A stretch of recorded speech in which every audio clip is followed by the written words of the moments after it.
Cuentos cósmicos. La malicia de los dioses. Episodio 11. Atlántida, Lemuria y el nuevo orden reptil. Como en todas las guerras pasadas y en las que desgraciadamente quedaban por acaecer, la vida de los que habían superado la Primera Guerra Antigua cambiaría inexorablemente. Sin embargo, en los planes sauroides se especificaba claramente que para conseguir sus objetivos, la vida de los supervivientes debía permanecer como antes de la invasión o cambiar a mejor, o al menos eso debían de percibir los perdedores. Conscientes de que el aspecto físico reptil distaba grandemente de la fisionomía humanomorfa del liriano y que la interacción entre ambas civilizaciones debía ser fluida para poder progresar en los puntos de su agenda, los Usungal habían decidido poner en práctica varias acciones para ver cómo se podía interactuar de manera más sencilla con los lirianos, con el fin de que éstos acogieran de buen grado los mandatos y leyes de su nuevo gobierno reptil. Cuanto menos se dejaran ver, mejor y más rápida sería la evolución de sus planes y menos rechazos tendrían por parte de los lirianos. Había tres modelos de intervención con la población sobreviviente. El primero consistiría en introducir entre los todavía existentes consejos escalonados de la sociedad holística liriana algún reptil con la facultad de cambiar de forma y que tuviera la capacidad de liderazgo suficiente para influenciar al resto de miembros de dichos consejos. El segundo, y el que podría dar mejores resultados a corto plazo, consistiría en seleccionar de entre los lirianos o de otras razas humanomorfas los más ineptos y ambiciosos títeres para convertirse en leales testaferros de su gobierno, con el fin de suscitar a los miembros de los consejos planetarios y al resto de la población superviviente, los prisioneros de guerra y esclavos, el poner toda su confianza en seres de morfología igual a la de ellos. Dichos testaferros, a los que se les ofrecería todo tipo de prebendas y privilegios, promoverían las políticas reptiles como si de ellos mismos nacieran, pero por detrás estaría la mano criminal de los sauroides. El tercer modelo que tenían en mente consistiría en interactuar con entidades regresivas del bajo astral, a las que conocían muy bien. Estas podrían introducirse en portales orgánicos lirianos y comportarse siguiendo los dictados sauroides, pero dada la gran conexión con la fuente original de los lirianos y su avanzado grado de vibración existencial, este modelo no sería puesto todavía en marcha. Quizás más adelante, cuando la civilización atlante estuviera más controlada y su frecuencia vibracional más acorde con la que se manejaba en el bajo astral. A partir de ese momento, la civilización de la Atlántida debería de empezar una transición desde los consejos planetarios anteriores hacia un gobierno único mundial. En este gobierno global participarían todos de manera que los llevara a desarrollar un aparente avance cultural y tecnológico acelerado por la aportación de las propias razas lirianas y otras altamente espirituales y tecnológicas con las que convivían. También se contaría con la contribución de la Alianza Galáctica, cuyo papel podría ser determinante. Pero esa transición conduciría inexorablemente hacia una dictadura reptil, un nuevo orden reptil, en el que se convertirían a los lirianos y demás razas humanomorfas en esclavos, aplicando los métodos que fueran necesarios para conseguir seres sumisos, serviles y adoctrinados, todo para que, llegado el momento, no pudieran sublevarse contra los tiranos gobernantes. Los reptiles bien sabían a ciencia cierta que la alianza no haría nada para detener el avance de las razas sauroides. Y efectivamente, todo parecía indicar que la Alianza se dedicaría a observar la evolución de la Tierra y de los otros planetas del Sistema Solar. Observar sería su única tarea, ya que oficialmente y a la vista de todas las razas miembros de la Alianza, aplicaba a rajatabla la primera directiva y se mantenía firme en su no intervención en el devenir de los asuntos planetarios, pensando que debían ser los lirianos los que resolvieran sus problemas, fueran estos los que fueran. Pero, ¿qué problemas podría haber en una sociedad floreciente como la Atlántida donde reinaba la armonía y la convivencia entre las diferentes razas era pacífica y colaborativa? ¿Qué necesidad había para una intervención de la Alianza? Los leburianos no opinaban lo mismo y los caristos, que lo veían desde fuera de la Tierra con una perspectiva diferente, tampoco. La Atlántida era una civilización con carácter netamente reptiliano, pero que coexistía con la aguerrida Lemuria, que no daba su brazo a torcer y mantenía su pulso al gobierno reptil. Lemuria y otras facciones disidentes habían comprendido desde el mismo principio de la invasión reptil a Sol 13 que las intenciones en la Tierra de los regresivos no eran buenas y que ellos no se dejarían gobernar. Observaban con preocupación la lenta pero inapelable deriva dictatorial de los infames reptiles.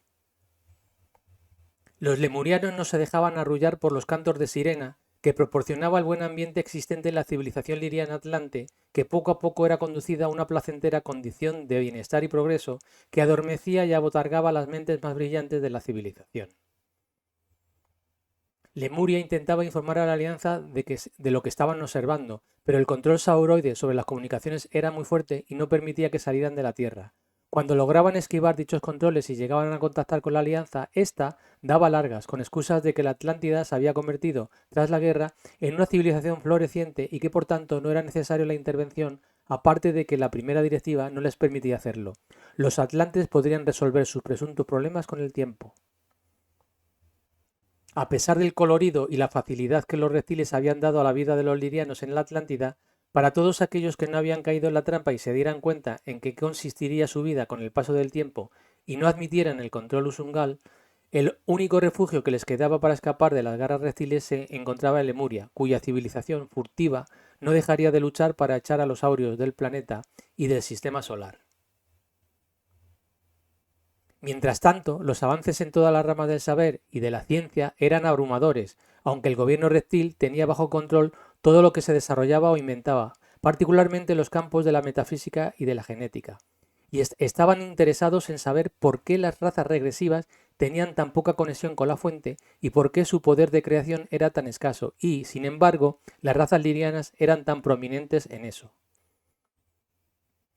Dichos avances serían aprovechados por los Usungal, y los aplicaría contra la población para sus intereses espurios cuando llegara el momento.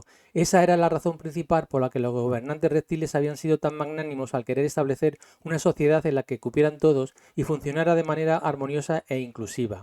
Había mucho que explotar de los lirianos de la Atlántida antes de convertirlos en ganado para sus granjas y esclavizarlos. El gobierno reptil tenía manga ancha en cuanto a permitir el libre albedrío en la Atlántida, pero no dejaba de controlarlo todo. Incluso permitía las visitas a la Tierra de innumerables razas extraterrestres siempre y cuando aportaran sabiduría y tecnología que permitieran a los lirianos atlantes avanzar y por consiguiente hacer avanzar también a los reptiles. Sin embargo, tenían muy vigiladas las visitas extraterrestres, incluidas aquellas que pudieran venir en nombre de la Alianza, que se hacían a los lemurianos, ya que no permitían que estos adquirieran armamento u otras tecnologías foráneas que pudieran representar un peligro para la regencia reptil en la Tierra.